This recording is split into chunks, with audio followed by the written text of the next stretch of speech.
Rules of Court, Rule 56, Procedure in the Supreme Court. A. Original cases. Section 1. Original cases cognizable. Only petitions for certiorari, prohibition, mandamus, quo warranto, habeas corpus, disciplinary proceedings against members of the judiciary and attorneys, and cases affecting ambassadors, other public ministers, and consuls may be filed originally to the Supreme Court. Section 2. Rules applicable.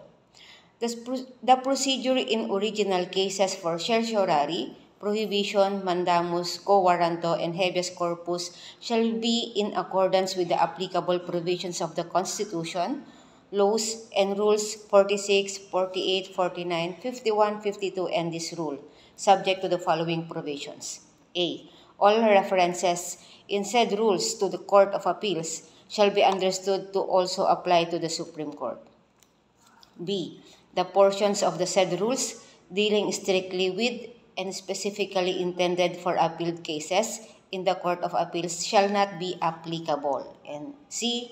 18 clearly legible copies of the petitions shall be filed together with proof of service on all adverse parties. The proceedings for disciplinary action against members of the judiciary shall be governed by the laws and rules prescribed therefor, and those against attorneys by Rule 139B as amended. B. Appealed cases. Section 3. Mode of appeal. An appeal to the Supreme Court may be taken only by a petition for review on certiorari, except in criminal cases where the penalty imposed is death, reclusion perpetua, or life imprisonment. Section 4. Procedure.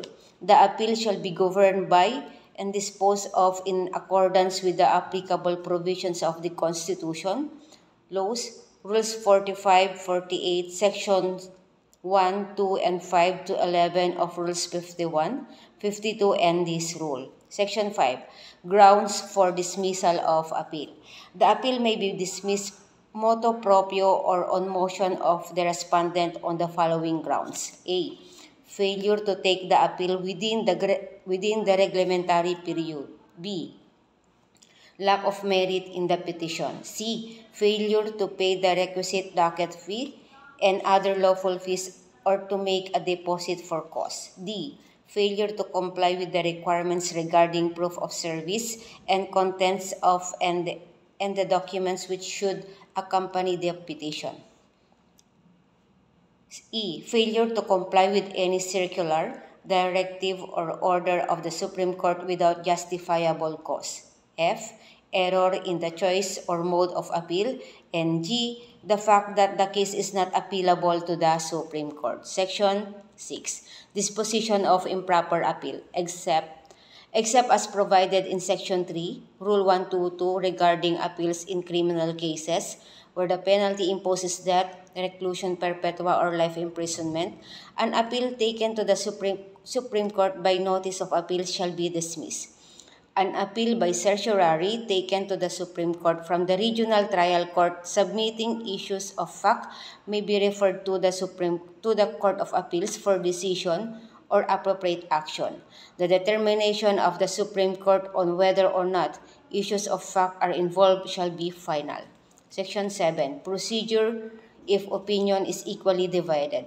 Where the court en banc is equally divided in opinion, or the necessary majority cannot be had, the case shall again be deliberated on, and if after such deliberation no decision is reached, the original action commenced in the court shall be dismissed. In appeal cases, the judgment or order appealed from shall stand affirmed, and on all incidental matters, the petition or motion shall be denied.